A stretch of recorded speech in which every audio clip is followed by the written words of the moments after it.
आप सभी का एक्सपर्ट नॉलेज के इस पोर्टल पर। और आज हम क्लास 9th का चैप्टर नंबर 8 क्वाड्रिलेटरल्स को देखने वाले हैं। तो सबसे पहले आज हम इसके बेसिक्स के बारे में चर्चा करते हैं। और यहाँ पर हमें जो सबसे पहला क्वाड्रिलेटरल पढ़ना है, यानी जिस पे हमें सबसे ज्यादा ध्यान देना है, वो है parallelogram. This is sine for parallelogram.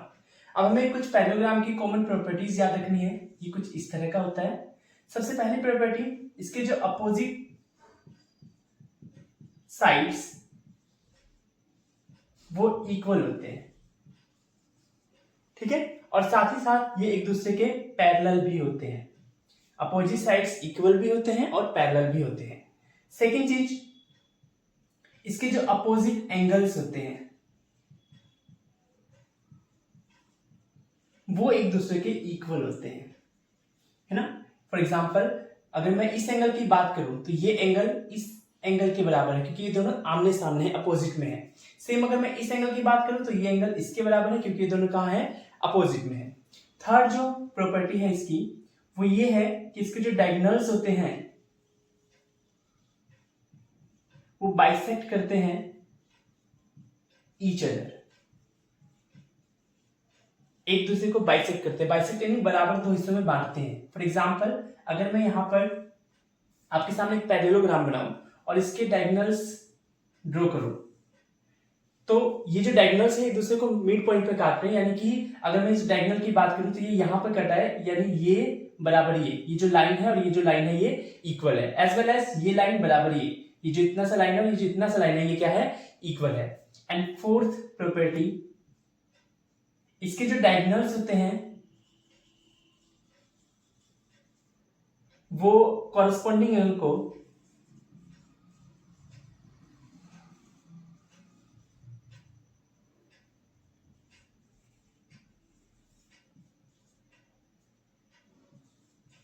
भी क्या करते हैं, बाइसेक्ट करते हैं।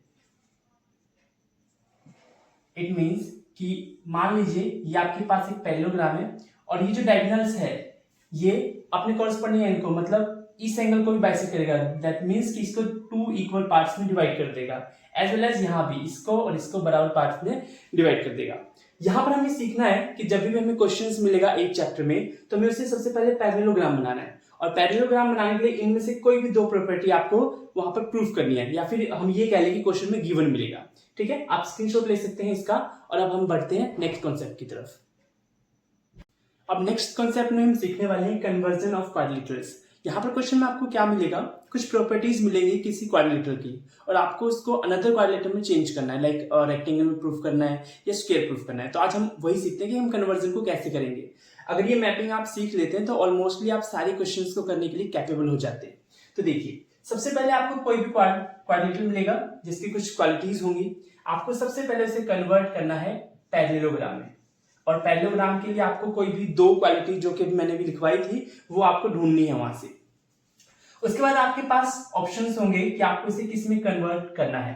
सबसे पहला ऑप्शन होगा कि स्क्वायर में प्रूफ करो, यानी आपको जो भी क्वाड्रिलेटरल है उसे स्क्वायर बनाना है या प्रूफ करना है। सेकेंड होगा रेक्टेंगल, एंड थर्ड हो सकता है रोम्बस।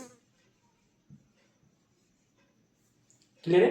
तो अगर हमें स्क्वायर प्रूफ करना है तो हमें दो चीजें प्रूफ करनी है, हमारे माइंड में आना चाहिए कि अगर हमें क्वेश्चन में गिवन है कि आपको स्क्वायर प्रूफ करो, तो आपके माइंड में आना चाहिए कि मुझे क्या प्रूफ करना है। तो सबसे पहले आपको प्रूफ करना है all side equal, all side equal proof करना है। एंड सेकेंड प्रूफ करना है all angle 90 degree.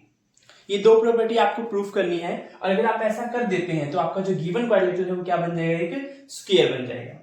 Second, rectangle में आपको सिर्फ एक ही चीज प्रूफ करना है, वो है all angle 90 degree. And third, rhombus में आपको यहां पर भी एक ही चीज प्रूफ करना है, और वो है ऑल साइड इक्वल।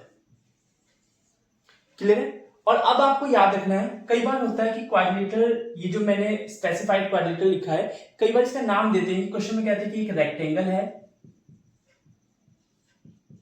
या फिर ये एक रोम्बस है, या फिर ये एक स्क्वायर है, ठीक है। तो आपको याद रखना है कि रेक्टेंगल, रोम्बस और स्क्वायर, ये तीनों इटसेल्फ एक पैरेललोग्राम ही है। यानी आपको यहाँ पर एक्स्ट्रा प्रूफ नहीं करना है। आप यहाँ पर लिख सकते हैं कि अगर रेक्टेंगल है तो हम इसको क्या कंसीडर कर सकते हैं, पैरेललोग्राम भी कंसीडर कर सकते हैं। रोम्बस है तो इसको भी हम पैरेललोग्राम ही कंसीडर कर सकते हैं, और अगर स्क्वायर है तो हम इसे पैरेललोग्राम कंसीडर कर सकते हैं। आई होप कि आपको ये वीडियो अच्छी लगी हो, इन्फॉर्मेटिव लगी हो। मैं इस वीडियो को ज़्यादा बड़ा ना करते हुए हम अगले वीडियो से 8.1 स्टार्ट कर देंगे, और ये जो इंट्रोडक्शन है इसको आप अच्छे से 1-2 बार देख लेना, ताकि आपके लिए जो कॉन्सेप्ट्स है वो क्लियर हो जाए। Thanks for watching.